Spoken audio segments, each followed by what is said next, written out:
Hey, Mavericks, welcome to the show. This is the podcast for creative entrepreneurs. We're here to help you have fun being a business owner because you started a business to have a life you love. And there are countless ways to get sidetracked from that, from trendy tactics to some pretty bogus long-held beliefs about what success is supposed to look like. And this podcast is all about bringing you back to what matters, you. Your life, your work, and the legacy you want to create. In this show, you'll get pep talks and practical tools that help you grow and run your business in a way that feels good to you. This is the Be Brilliant in Your Business podcast.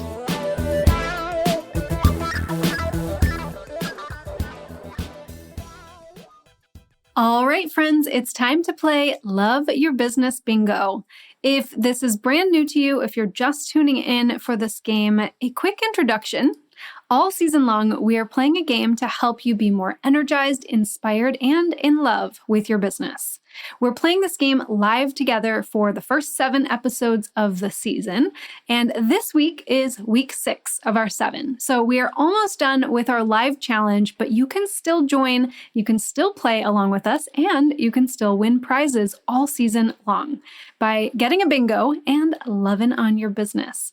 Go to lindsaybrownson.com/bingo to download your bingo game cards and get all of the rules of the game. Then be sure to listen to episodes 109 through 113 to hear the other bingo challenges and play along with us. So your bingo challenge for this week is to pay an artist. We are all artists. As entrepreneurs, as creative entrepreneurs specifically, we all have some kind of art that we are creating and selling, which is how we make our living. And I believe that it's karmically important, but also important for our own sense of value and satisfaction and joy in our own work to also be patrons of the arts that inspire us.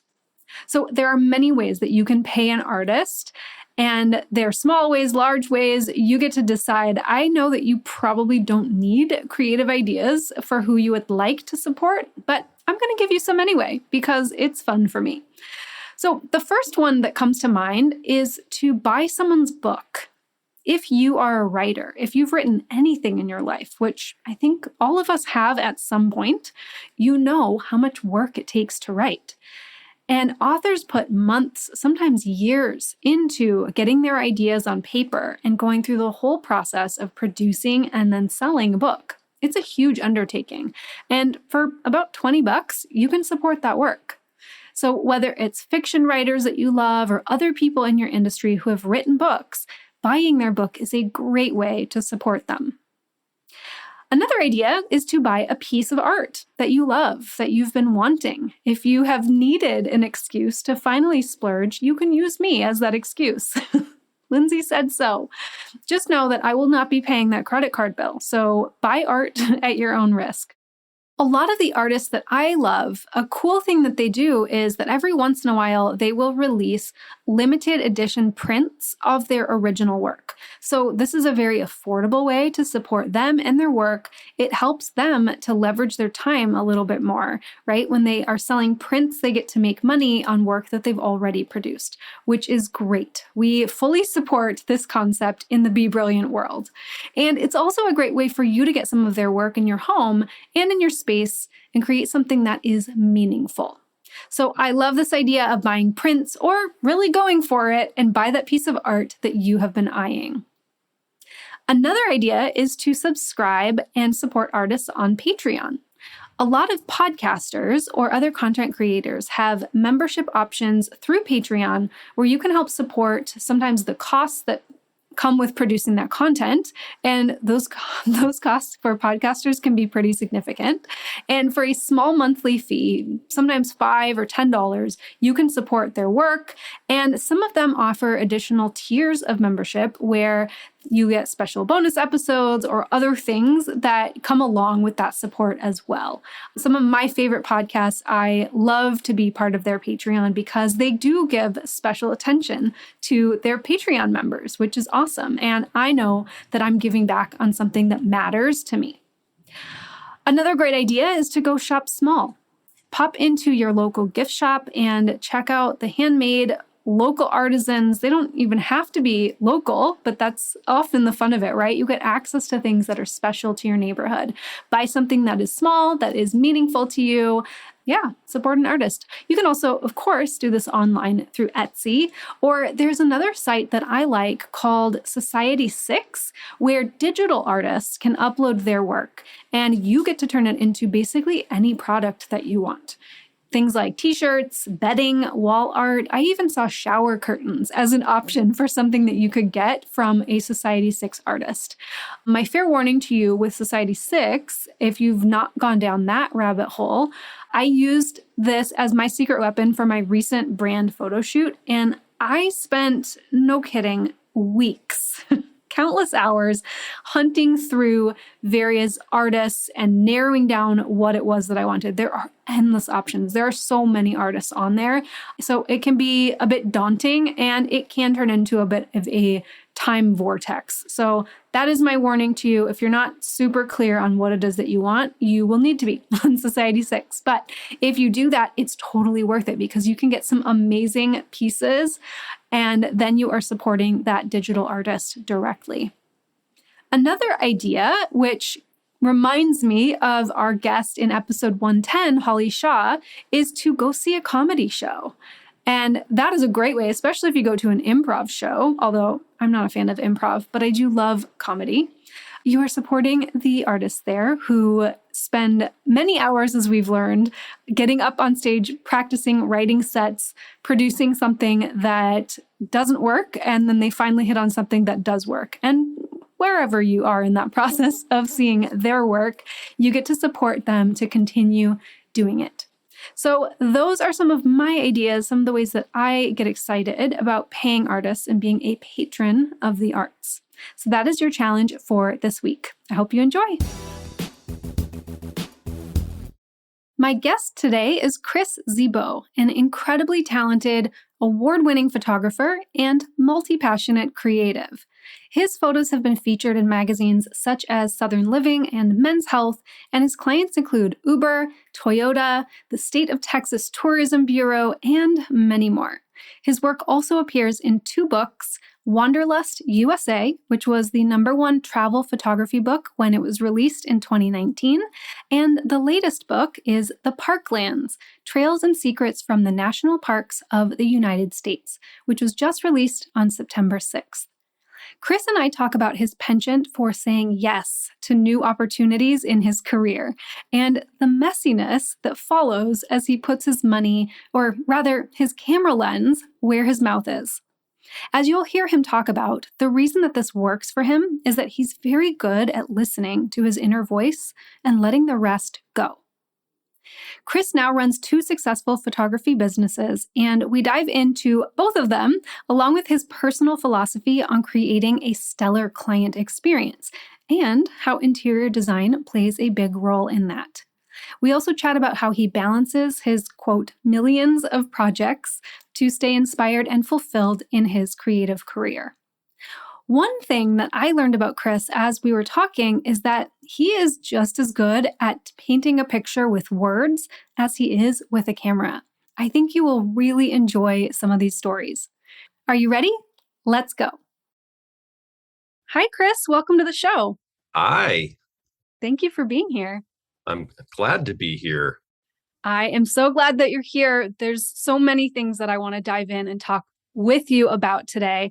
I wanted to first give a little bit of an introduction to you for the listeners and also a little bit for you. I wanted to share kind of the story of how I found you and how we got here today, which is something I don't think that you've quite heard, maybe bits and pieces of, but you don't know this quite yet. But so I was first introduced to you through an extensive search for the perfect piece of art. And I'm decorating our downtown office space, which is for our kitchen remodeling company. And my husband and his team works there out of that office. I do not, but I'm the resident decorator. So I'm the one who enjoys this, and I'm the one who's called upon to make the space really fun. And so because I call it his office, that's what I think about it as. I had a very specific vision and style in mind for how I wanted his office to feel for him. So I'm searching, and I found this gorgeous photograph of the bird's eye view of Barton Springs Pool. And so, for those who are not familiar with Barton Springs or Austin area, this is a spring-fed pool that they built in, I think, the 1920s. And they basically just dammed off a section of the springs. And so it's this very cool, large pool shape, but it's surrounded by nature. It's just a gorgeous, incredible space to be in. And then you have extremely cold water, which is a precious commodity in Texas, because all the other bodies of water get pretty warm here. So this is a really special, unique place. It also happens to be my husband's happy place. This is like his favorite place to go in Texas. And so I'm searching for, I wanted Texas themed art. I had this vision in mind, and these two things, the beauty and the color of the photograph and having this special meaning, this was it. And it's just a gorgeous photo of the springs. You can see downtown Austin and all the greenery around it. I smile. It makes me so happy to look at this place. But I knew that David would just like that it would mean so much to him to have this in his office every day. So I found this photo. I started down the rabbit hole of how I could potentially acquire it, and it's not available for sale anywhere. And so basically, Chris, I ended up stalking you professionally. And finally, after lots of research around you and all of the different works that you've done, I finally decided to just reach out and see if there's any way that you would let me purchase this piece. And to my great surprise and pleasure, you did. And that is how we initially got to talking. But in that process, what I really fell head over heels for your travel and landscape photography work. It's so beautiful. It's very Texas focused. And there's just so much about it that really speaks to me. I also learned about you that you have another company called the Austin Photo Truck, which focuses on headshots and portrait photography. And as I found out more about that business, I was like, oh my gosh, this guy is really genius. And you just brought such cool flair and flavor into that business too. And so I started talking with you about that print, and I was kind of asking you about what else you were working on. And you shared with me that this photo truck has been really successful. This was a newer business, and that it took off, and that there were some really amazing things about it and some really challenging things about it. And I knew immediately, I was like, we've got to talk shop. So that's how we ended up here on the podcast. That's okay. So what you're telling me is you're a stalker. Yes. And I'm willing to go to extreme lengths to acquire beautiful things. When I find something that I love, I really want it. Yeah. So I'm the same way. I think I pursue everything with the same gusto that you do. I have the same obsessive personality. When I see something I want to get my hands on. So yeah, I'm not judging you at all. I understand. Thank you for not being so weirded out that you're leaving immediately. Yeah. So, okay.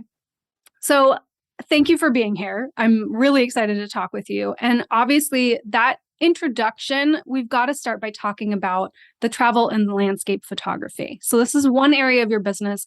I would really love to know, how did you end up photographing such amazing places in Texas? Tell us a little bit about that. I mean, maybe I should just start with my photography career in general, because it all kind of snowballs in the same direction towards answering your question. So I was a journalist for 5 years. I was editor-in-chief of an arts and entertainment publication in College Station, Texas. And as you know, print publications are broke. We couldn't afford our own in-house photographer. And I decided to take $10,000 I had laying around in savings and throw it at photography gear, not being a photographer, not knowing what I was doing, just knowing myself and knowing that I would figure it out. That's kind of how I go about everything. So I did. I purchased all of that gear, and I would say I took maybe 10 photos for the paper. And within 30 days of buying the gear, I left the paper. So I had all of this camera gear and I didn't really know what to do with it, but I did have a lot of time now as well because being an editor it was so time consuming. So I hopped in my car and I love traveling, especially I like local traveling. And by local in Texas, I mean up to 10 hours. Mm-hmm. And I drove around the state and started taking landscapes just because it just felt natural to me.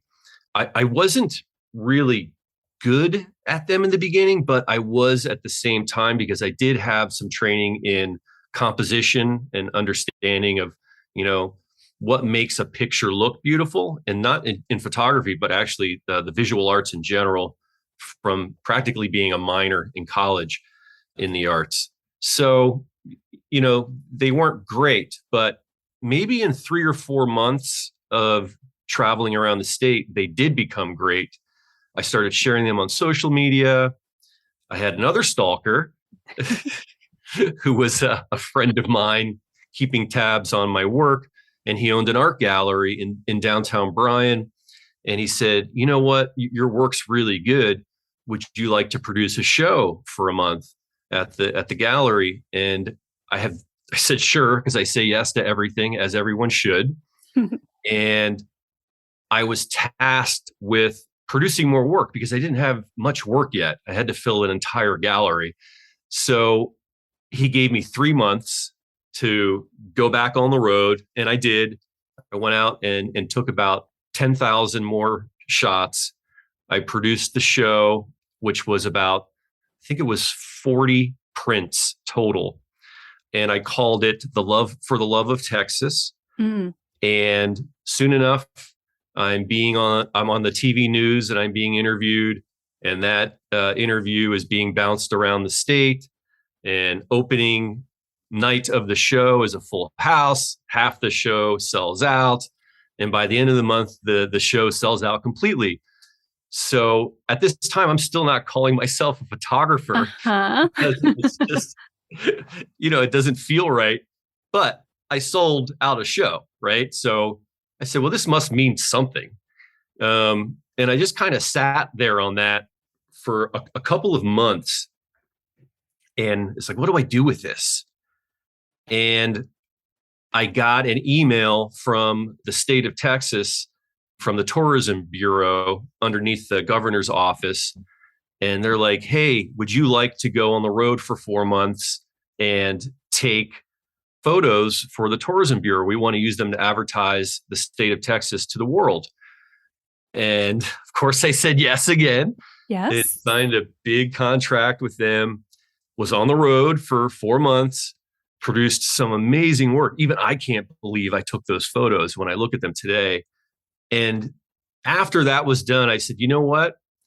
This is what I'm supposed to be doing, obviously, but also didn't know how to turn that into consistent income. Because the thing about being a travel and landscape photographer, unless you're like a big influencer who does gigantic jobs and has followings of millions of people, you don't get a knock on your door every week. It might be once a month. I think after that assignment, the next one, I had to do a billboard for Toyota, which was like 2 or 3 months later. So the money's good, but it's not consistent. Yeah. And that's what led me into doing headshots on the side. And that's a whole other can of worms to open, but there's some beautiful worms in there we can talk about. Yes, the beautiful worms. I love that. Yeah. Okay. So one of the things that I hear in that is you've had some experience with immediate success out the gate. Mm-hmm. So Right. when we're talking about the truck, which we'll get to later, it's like, oh, shocker, this thing that I'm starting is taking off like crazy right from the get-go. But that's not new to you. You fell into photography. Yeah. I mean, I would say with the travel photography, that was a complete accident. I didn't intend for it to blow up like that. And of course, I just took the surfboard and jumped on the wave. I was like, take me where you're going to take me. Yeah. I love doing this, so I'll ride this out. With the photo studio that I created for Austin, obviously there was a lot more strategy involved, a lot of planning, a lot of hard work. I still have scars on my hands and legs from dropping saw blades on me. But yeah, I would say that was an accidental success, but the photo truck was absolutely planned. There's some funny stories about not knowing how that was going to pan out as well, which I think your listeners would enjoy hearing. We can get to those when you want to, but Yeah. I had a feeling it would work out. All of the variables were there for having a successful studio like the one I created here in Austin, and it just made sense that it would, and it did. Yeah. So I really do want to dive into that. But before we switch gears, my first question to you that I'm just curious about is, when you were on that travel assignment, Mm-hmm. what was your day-to-day like? Can you give us any insight into how were you traveling? Where were you staying? How long were you in certain places? Mm-hmm. Yeah. So typically 6 to 7 days in one location, and then 2 weeks of editing at the computer after. And I'll just jump to the editing part. I would say 14 hours a day of editing. It was absolutely just overwhelming. Yeah. Yeah. And maybe today would be a lot easier now that I know my way around Photoshop a lot better. You got to keep in mind, I had to learn all of that in tandem with being a photographer working with a client as big as the state of Texas. So I'm learning all of this on the fly. Yeah. So that would be the editing side of it. Now the assignment part, when I was actually out, let's say in Big Bend country, for example, I would work with the agency at the time, and they would arrange for me to do a shoot, let's say maybe inside a hotel. For example, the Posano Hotel in Marfa, they set me up with the owner, who gave me a tour. We did some shots. They also got me on the back of a horse, in Terlingua. Wow. And I think I've only been on a horse 2 other times in my life. I was kicked by one when I was a kid. I'm scared of them. Wow. So that of course is, they said yes. Yeah, exactly. That's really going for it.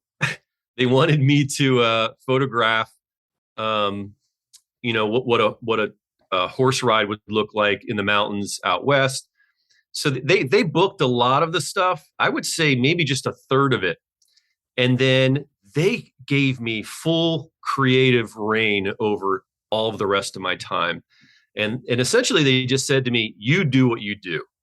And that was great, because I excel in environments where there's no organization and where I can just let my creativity tell me where to aim the lens. So I pulled that off in flying colors. I would wake up at, I would say 5 or 6 in the morning for sunrise, to do a sunrise shot.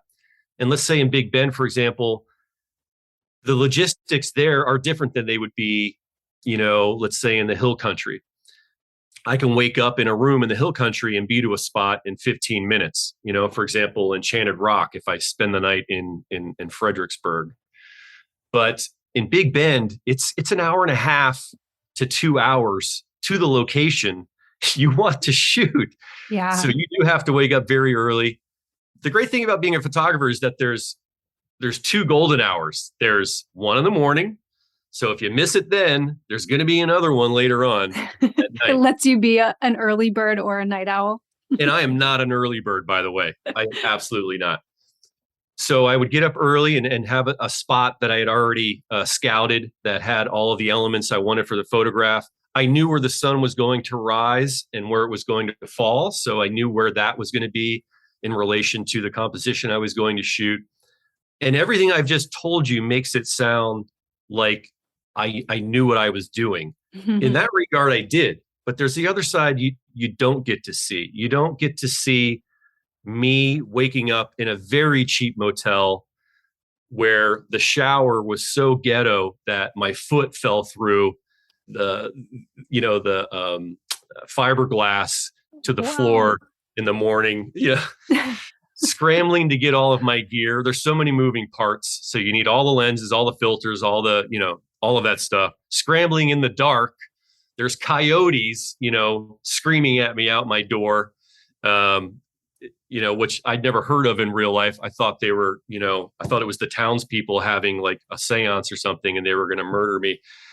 And then you wake, you're all groggy and you jump into your car and there's an old coffee from yesterday that's now, 20 degrees because it's been there overnight and it's freezing in the desert. You throw that down. Most of it lands on your chest. You're driving to this spot and then you get out of the car. You're lugging, nearly 100 pounds of gear on your back in the dark, sometimes with a headlamp, if I remembered it, sometimes not. You've got cactus thorns, sticking in your legs, pulling them out of your shoes. And then you get to this spot, you're racing to it because the sun is about to come over the mountain and you have to get there or else you're going to miss it. And all this was for nothing. You just drove an hour and a half.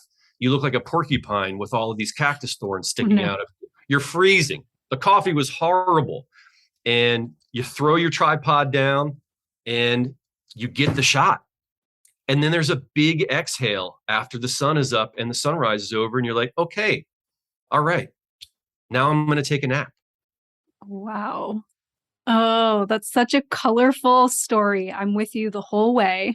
It's always like that too. Yeah. Always. At least for me. I think, I'm just a wild and crazy person by nature. So it's going to happen to me. I don't have a choice. Maybe some other photographers have a lot more easy than I do. It has never been easy for me. Yeah. So I really love this. I especially I'm glad that you shared that you were learning all of this on the fly and that your go-to has always just been yes, and you figure it out. I think that's the true entrepreneurial spirit. And it's the truth of any kind of business, is that there's a point where even if everything has kind of lined up for you. And I do think too, this first big engagement that you got that's a dream, right? For someone in your position. And even with that, like the first big client coming to you and wanting to work with you, every single thing that happens after that is you just trying to figure it out.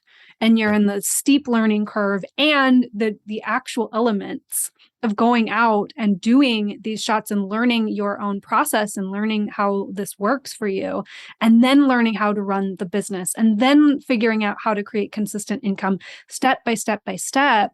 That is the process no matter what. Yeah. And I think that's so important for people to hear because they're going to see your work and they're going to hear your success and they're going to be like, oh, he has something I don't have. And what you're sharing is that no, there's no difference. It's that you kept being willing to dive in and figure it out and take the next step and say yes to the next thing and follow those opportunities all the way through the process to get the shot and to create something really beautiful. Yes. That's the story of my life right there. Yeah. It's always been a hard scramble for me. Yeah. But, and like I said, I don't know any other way, but I don't think I would want any other way either. It just fits my personality. Maybe it's hardwired, but it's always worked that way. There's this we all have these memories of something that we think really defines us, and we reflect back on them and we don't know what they mean to us until one day we finally get it. And there's this one memory where, I played football when I was I guess I was a sophomore in high school. My friend dragged me out. I had no intention of playing football. This is great. You'll love this. So I get dragged onto the field. I make the team. Next thing you know, I'm quarterback, right? So I'm like, oh, great. I'm going to have to be that guy. And I am not that guy. And I did really well. We went to the championships and everything. We did really well. So that season's over. I liked it. And for the next season, I wanted to do it again. But I was actually the first day of tryouts for positions, there were two other people who wanted to be quarterback, and I had to go up against them.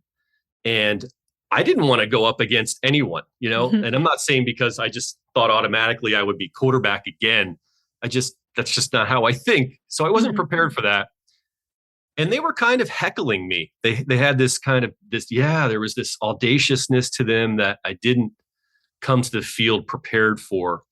And it made me nervous. I was like, why do I have to do this like this? Anyway, the coach had them take a couple snaps, right, from the center. And they didn't do a really good job, but they would have learned how to do it pretty well. And they threw a couple passes, and they weren't bad passes, but the coach said, listen, everybody stop. Zebo, come over here and show them how to do it. And I'm like, oh, great. So I get over there. I do all the calls really, really loud because I have a really loud voice. When I used to do my calls, the entire stadium would tremble because I was just like an angry bear. And when the ball was snapped, I don't know if it was a miss snap or I was just nervous. It flew out of my hands and onto the ground. And I heard them start laughing. And the person, the receiver, is running down the field, getting further and further away. And I'm like, I just went into this space where the entire world evaporated. And I went and found the ball with my hand. I picked my arm up and I threw the best pass I have ever thrown in my life. And the entire team it was silence. And the coach looked at me and said, you're going to be quarterback again this year. And that was, so that's always been how I've kind of operated under pressure. There's a part of every one of us inside us that if we get rid of all of the voices and all of the people around us, and we just know how to really tap into ourselves completely, you're going to pull it off. You're going to pull it off because everything you need is already in there. And I've always been good at that. Maybe I'm just fortunate to have that, but yeah, it's just always been that way for me in anything I've ever done. That's so Throwing good. the pass. Yeah. Okay. I love that. I can already hear that's definitely the clip that we're going to pull out. The motivational moment for this episode. That was really good. Yeah, it's already in there, and it's about learning how to tune into and tap into what that is. So I love that you said quieting the noise. That's one of my favorite phrases and analogies to use too, because that's what it is. It's all about getting rid of the external stuff that's taking your focus so that what is internal that's already ready to present itself can have the spotlight. Yeah. When I was in literature, master's in English, my favorite writer was Ralph Waldo Emerson, and his essay "Self-Reliance" resonated so deeply with me. Not only because he's one of the greatest writers of all time, but just his understanding of how we work from the inside out, especially as a creative person. I'd never seen anyone understand it other than me, and I'd never had words for it myself. So to read that essay just blew my mind and really kind of made the concrete dry for me. It just all solidified. And it's like, yeah, okay, this isn't crazy. This is actually how we're supposed to operate. Yeah, that's perfect. It's a great segue into, we've talked about the creative process and kind of what drives you and where you feel like you really are able to tap into that genius for yourself. You've also talked about how when you got the travel and landscape photography up and running, and we're really seeing that as your career and a profession, deciding that you needed consistency and you needed to build in more structure into your income and into your career, leading you into saying, okay, how can I do that? Which, as you've answered, is in the headshot and portrait space. So I want to shift gears and talk about the Austin photo truck. Tell us first, just what is it, so that listeners can hear why I think this is so cool. Yeah. So the truck itself is a 1973 RV. It's about to have its 50th birthday in 2023. So essentially what I did was I gutted the entire inside of the truck, which is about the size of a small UPS truck, and just turned it into an empty box and then rebuilt it to be a professional studio inside. And I can go into detail on, the design that I went with and why I did that, the engineering behind the lighting, also the decor and why it was selected. Mm-hmm. But in general, it's a studio that was originally intended to travel to clients, because the thing does work. It drives. It's a little clunky, but it was originally intended to drive to a client's door. They would hop in, get their headshot taken. I drive away, and for groups, same thing. I would pull up to an office building. They would send the clients or their team members down one at a time. That has shifted. I don't do that anymore. And that's something about, opening up a new business that's, a little innovative. You have to, figure out things as you go and what works best, and, figure out, the best route for making the income you want and using your time as wisely as possible. But it was intended to travel. It doesn't anymore. People come to me now, which is great. And yeah, right. I think every person that's ever walked up the steps into the truck, the first thing they do is there's silence. They just kind of walk around in a circle and they're like, this is a really nice setup. Like they're shocked. And it's, I kind of am too. But yeah, you feel right at home the minute you step in. There's music playing.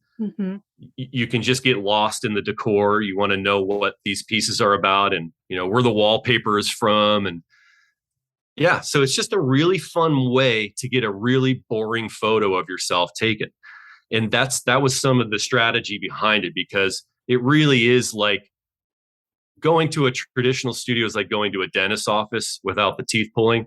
It's just, it's really, what's the word I want to say?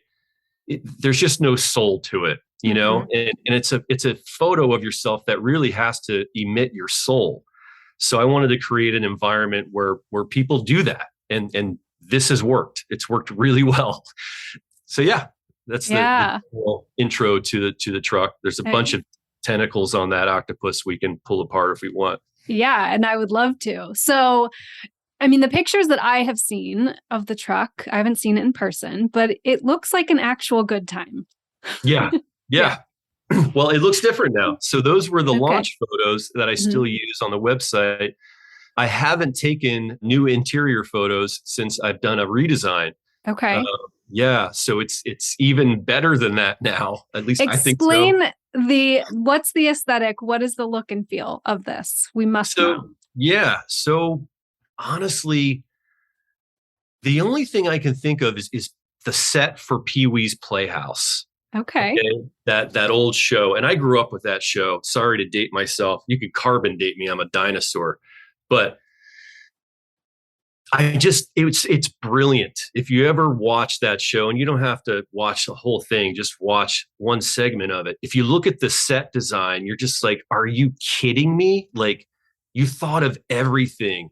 And it's this pastiche of all these different elements that seem like they don't belong together, but they do. They're vibrant, they're colorful, they're over the top, but they all kind of adhere to this same aesthetic. And the aesthetic is just Pee-wee's Playhouse. That's all you can say. It's like, I don't really know, what is it? And that's the same kind of feeling for the photo truck as well. Now, I'm not going to pretend like I produced something equivalent to Pee-wee's Playhouse, but it is very eccentric like that. There is a Wild West theme running throughout it. There are wallpapers. I sourced original ones from the 1950s that have Wild West scenes on them.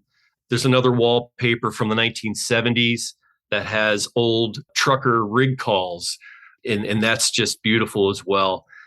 There's a couple homages to to Big Bend, where my career started inside the truck. You'll see some of those photos. The rugs inside the photo, inside the truck, were sourced from Afghanistan and from India, and they were custom made. So yeah, there's just all these different elements going on at the same time, and they all work. They all work. Mm-hmm. They're all very warm feeling. The walls on the truck, everything had to be thought of. The walls on the truck are like this warm beige, polished, thin plywood I sourced from Vietnam. And the reason for that is because it's such a confined space. When the lights go off in the flash, any colors that the flashes touch bounce back on the subject.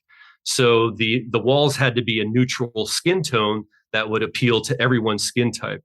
So Yeah. that worked out great. No, there's no color bounce from anything.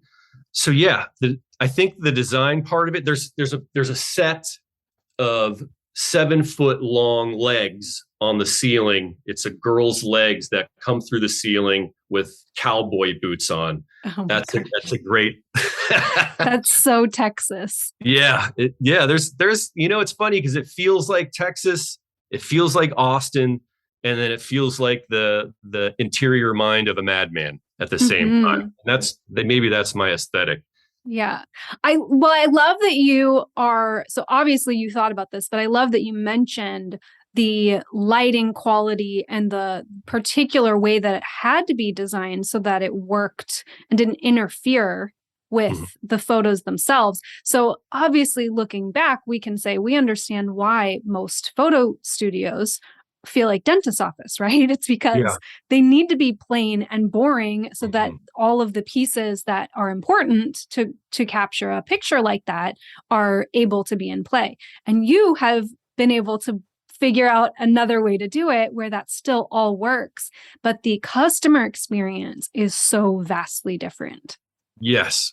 So maybe this will be the most important segment of the show today.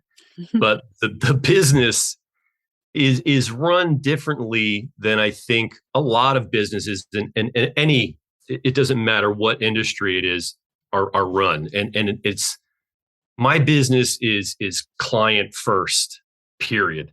Like I will bend over backwards, frontwards in an effort to make the person feel like a king or a queen when they walk through the door, that they feel very, very, very intimately connected to me in a way that they can trust me, but also just going over the top on the service side of things and, giving them free things if they need them, or taking the extra time to do this for them if they need it. And also like never sort of, what's the word I want to say here? Never sacrificing their time either, because time is so important, making it feel like every second they're spending was a valuable second. And you'll see that on all the reviews. I think I have like 110 5-star reviews now. And they're all written reviews. They're not just star clicks, because people are so grateful that, I really care. And it's because I really care. There's a difference between what I think is manufactured kind of, point of sale caring, and caring as an entrepreneur who, wants their customers to be really happy, because it's got to be client first, money later. Yeah. And so I'm thinking back to where you said earlier about how much strategy did go into this business. And I think it's an important distinction that you're making right now. So this business was very carefully planned, very carefully curated, but from that internal desire to give clients this amazing experience and to have every second of that experience count for them. And then all of the strategy, we talk about this a lot on the show because this is my client first approach is very similar to yours. But all of the strategy is built around that. It's built around this inner desire that you have to create this connection between you and the client and to produce a better outcome because of it. And then everything you're thinking about is, what's the next way we can do that? What's the next step? What's the next step? And so that's the way that you line out a strategy that's very successful from that internal excitement that you personally have. Yeah. And I it's funny because when you say the word client and when I hear the word client coming out of my mouth, I feel uncomfortable with it. It's just such a, clients are people. Mm-hmm. and I look at them as people first. I can't really say that. I have people show up at the truck and they give me money. Clients give me money, but I feel uncomfortable even with the word client. When a person pulls up to the studio and they get out of their car, I Mm-hmm. walk up to them and I just start, chatting their ear off and wanting to know everything about them. And it's like we're people first and all the way through the experience until they give me a credit card to pay for the experience. And I often even forget to ask for that in the end. But Oh no. I know I do get paid. I do get paid. I have to. I have bills. But it's an afterthought. It's not the first thought. Money can't be the first thought in a business where, especially when you're an entrepreneur, where you've created something and made yourself so vulnerable and taken such a big chance. You can't say to yourself, I'm just going to go out and get money right now. You have to say, hey, first, I want people to appreciate this. I want Mm-hmm. people to see another human being who's virtually killed themselves making something special for me to experience and to get a good product from it too. And then it changes. Then you can start, figuring out ways to streamline money flow and how to, build up and in certain ways. But I don't think about that first. I never think about money first. I think about, the person's experience first and then being happy and Mm-hmm. then just being surrounded by that energy. That's fuel for me. Having people happy, I'm like, I'm going to take this and I'm going to keep going bigger. And by Right. bigger, I don't mean financially. I mean, I'm going to give them an even better experience next time because I thought of another thing I'm going to do. So it's almost like an entertainment. It's almost like a show I'm putting on, Yeah. and just they experience that, and then I get money at the end of it. Yeah. Yeah. And I think about it a little bit more symbiotically, the money and the experience together. But I completely agree with you. I think that's the thing that really sets a long lasting, a sustainable service based business apart is that focus on the person first, on the client, on the customer, on whatever we call it, the VIP in our life that day. Mhm. Focusing on that first because, yeah, you're sharing all of the reviews and testimonials that you have. That's really what it all comes down to is people's experience creates their willingness to be excited about the experience, the willingness to share it, the willingness to love the product that they got, the photos that they have, and to be so excited every time they see them. And when you put that emphasis entirely on how is this going to feel for them and me, and what is that interaction going to be like, that creates the money ultimately without you having to try for it, because it's going to come naturally when you create an experience that people cannot forget. Absolutely, absolutely, and that's exactly what's happened. Yeah, it's a resounding success. The business is now. It's changed direction a little bit Mm-hmm. in great ways, and in ways that I didn't anticipate. But yes, no, that's absolutely what has happened. The success factor, I'm blown away. Honestly, I knew it was going to be a hit, Mm-hmm. but not to this extent. Yeah. What's kind of the timeline on the modifications, the tweaks that you've made along the way to the iteration it is today versus where you started? What were some of those big moments? So I don't even really feel like it's it's finished yet. It's still, for example, I don't like the curtains. You and sound I, like me. and I say that, but I say that from a different space because I actually sewed the curtains. I had to get on YouTube and learn how to use a sewing machine. And I made the curtains. I made 25 yards of curtains to wrap around all the windows inside the truck. Wow. So I did all the work for them. And what's hanging up in the truck right now is the second iteration of them already. I already did 25 yards of another fabric before, put them up for 5 minutes, hated them, and they're garbage, Oh my gosh. And that's just how it is. You feel things out. So you take one thing out, you put another thing in, and it all starts coming together. it is a small space. So some people would think, oh, that must make it easier. You only have, this many things you can put inside the damn thing. So, you don't, but it actually makes it more difficult because all of those things are so close to one another that if they don't feel right together, you really feel it glaringly. It's not like you're inside this gigantic room in a house or a building where this photo, even if it doesn't look great alongside this one, it's at least it's 20 feet away. No, it's like 5 feet away inside this truck. Yeah. There's no visual vignette. You're not getting a perspective. It's the whole thing. Every piece has to work together. So I don't feel like it's done yet. And I don't mind that. I like it because I get to sit in there sometimes after a client leaves, exhale and look around the room and be like, yeah, this still doesn't feel right, but what would feel right? And you just keep waiting for that piece to show up. Like you were saying in the beginning of this podcast, you said you were searching around for the right image. You knew what you wanted, but you didn't really know yet.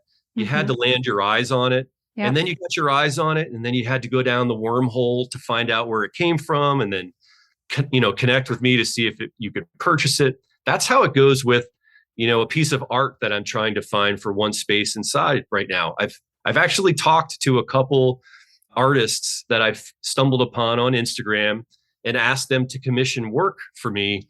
And I've done an about face a couple of times and said, you know what? No, I've thought about it some more. Before you start putting the paint on the canvas, don't. And, so you just keep, it's all a feeling industry when you're doing something that has a lot of art and intent behind it. You got to feel it as you go. Like everything I've done, you just kind of make it up as you go. Yeah. I love the recognition that there is a desire to move toward done, like a desire to complete something, and recognizing that so much of the joy is in not having it completed and not having it answered yet. That's the creative conundrum that we're all always in. And I think it applies to business too, or at least I try to, give that parallel and show that connection to entrepreneurs as well, is that yes, your business isn't finished, nor will it ever be finished, sidebar, but it's not finished yet. But also that's what's so amazing about it. That is what gives you the openness, the opportunity to keep tweaking and playing. And like you said, sitting back and sighing and looking around, going, what's next? Okay, what else do I want? I think that's so much fun. And when we can see the projects that we're working on from that lens, it gives us the opportunity to be creative and resourceful and to enjoy exactly where we're at with what we have right now. The same thing happened with the business side of the business as well. You go into it with plans on how your client base is going to look, how or how you're going to conduct your business in the first place, like driving the truck literally to people's doors. You try out these things that you planned for, and they don't really work out sometimes. And then you have to figure out another opportunity and see if that's maybe the way the business is supposed to go. And that's exactly what's happened with the truck studio. I have some of the biggest clients in the city. I have Google, I have Facebook, and I go to their offices and I set up inside their offices and photograph 150 to 300 people.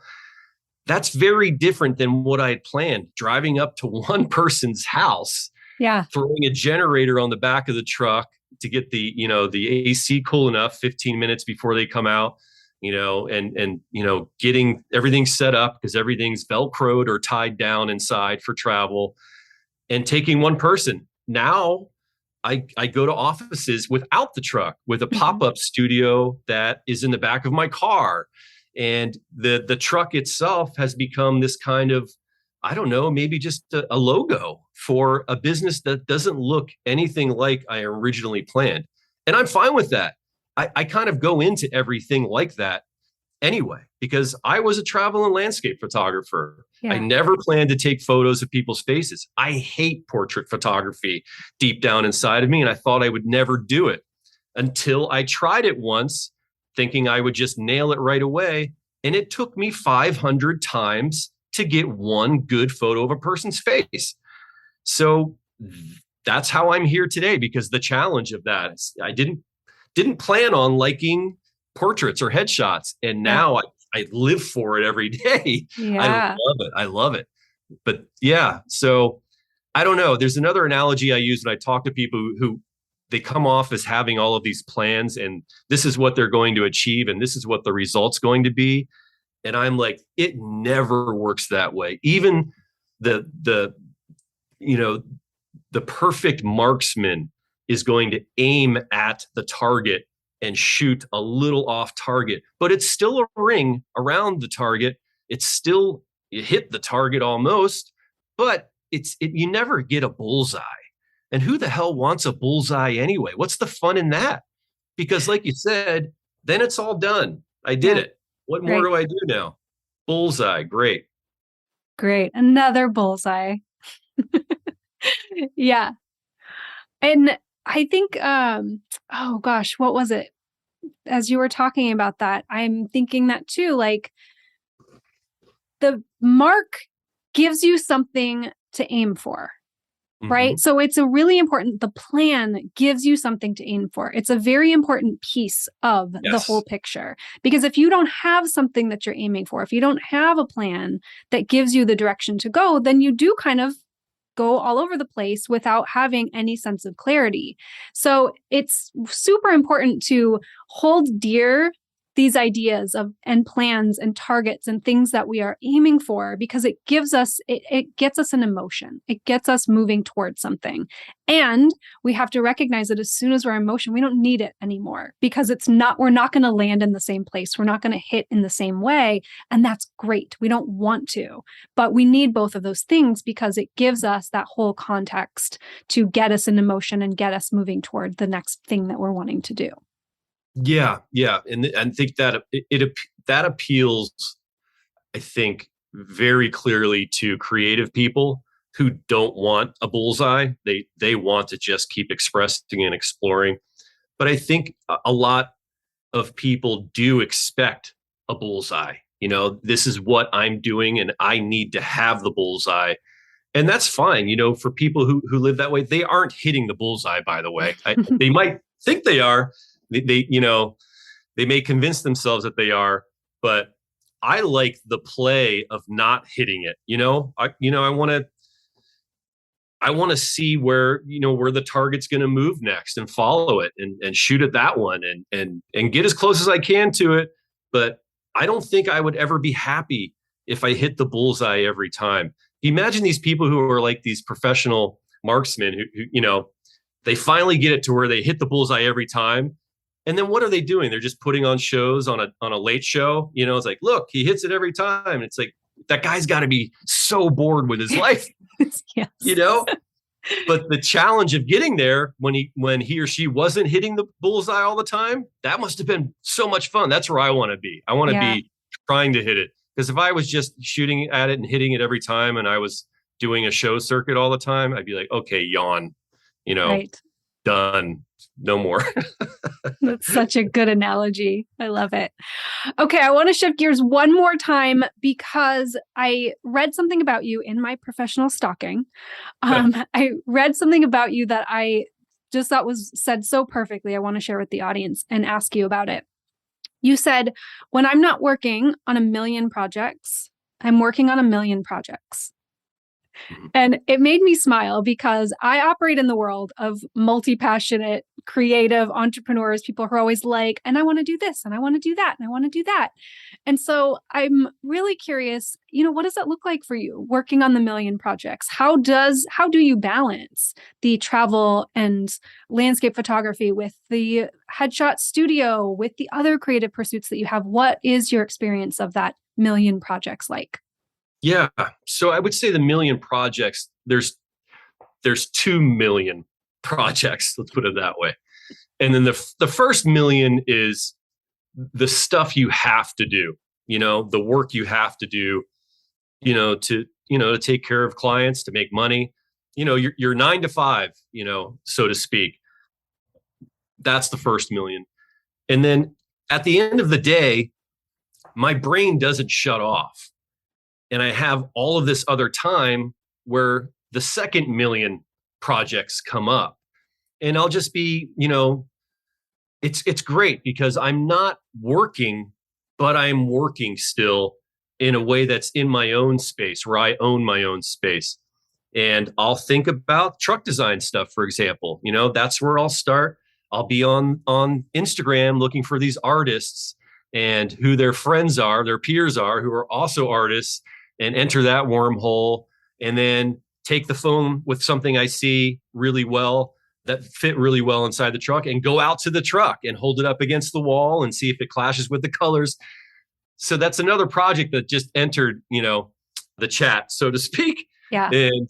And then another one comes up, I'm in the truck while I'm doing that. And I'm like, oh, you know what? I wonder if this rug I've been thinking about would look good over. And then you just get caught up, you get swept up in the undertow of, it's really just your creative energy not stopping. Okay. Because it never turns off. It never turns off unless you just work for money and you don't work for passion. Because if you're working for passion, you're going to work, but you love what you're doing. And then you still want to do that after you're done, after you clock out, because you have a passion and it's not work. Yeah. So I want to spend every waking minute of my day thinking about what's next. What do I want to do next? Right now, for example, my session schedule is outrageous. It's overwhelming. Like I'm doing, I would say 300 people a month. Wow. That's insane. And I'm only one person. I haven't, but I'm still doing other things. Like there's a gallery out in West Texas where I've decided it's going to be the only physical location where I sell my printed work, my landscape and travel work. And it just feels perfect for me. It's a unique thing. I've been asked to do it at multiple places, and I'm like, no, I don't want to do that crap. I'm not that kind of photographer, but this just feels perfect for me. It's out in the middle of nowhere. The owners of the shop are just beautiful people. And you really have to either end up in this place by accident or just you want to go there for something, but you're most likely going to end up there by accident. And I love that because that's where I want my work to be. I want people to stumble upon it and be like, wait, this is wow. First of all, if they don't know who I am, cool stuff. But if they do know who I am, be like, what the hell is Chris Zebo doing all the way out here in the middle of nowhere? Yeah.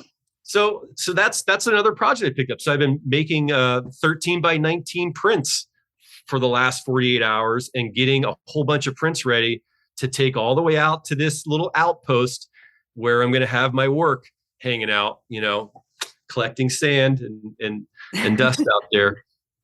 So yeah. You just keep doing. You keep doing. Yeah. Yeah. Okay. So what I heard in that is that you're really clear on your priorities. So you're looking to make sure, you said the first million, you're working to make sure that the pieces that you've set up that support your livelihood, that support these businesses that really matter and have meaning to you, that all of the stuff that is important for that is continued to be maintained and prioritized in your life. And then it's everything that lights you up, all of the extra things that get you excited. And it sounds like, I have to imagine, this is my creative experience for sure, but that you have way more ideas and inspirations than you ever truly act on. But there are things like this West Texas gallery that it lands and you're like, yeah, absolutely. I'm in for that. So you are still prioritizing and making sure that you put your focus on the things that are really energizing and exciting to you, but you've got the constant creative flow of new ideas and things that are inspiring you, and different scales of those projects too, that mean you can follow it here and there, finding new artists, decorating, that kind of stuff too. And so does that summarize it? Yeah. And I think the scale of these projects that you're doing when you're not doing the first million, they kind of choose you. And they choose you because you do have limited bandwidth. You have limited time from doing the other million. but you still do them. You're not going to take on something gigantic, for example, that's going to take away from your time doing the first million. So you might do a hard pass on something that's going to make you take a day or two off from that.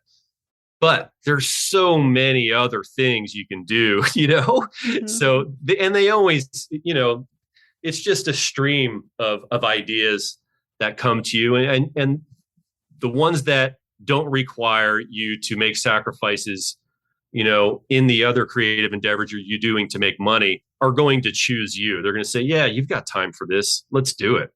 Mm-hmm. I love that. That's a perfect place for us to wrap. Chris, thank you so much. This has been such an incredible conversation. I could listen to your stories of travel and places that I will never go, but I love it. I was looking at the photographs. Thank you so much for being here. Where can people connect with you, find you, see your work? Yeah. So 2 websites. For the photo truck, they can visit austinphototruck.com. And then for my travel and landscape work, they can see all of that on ChristopherZebo.com, Zebo.com. And then you can link off there to social media if you want to. But yeah. Fantastic. Yes. And I definitely recommend connecting with you on Instagram because photography, visuals, we get to see beautiful things, right?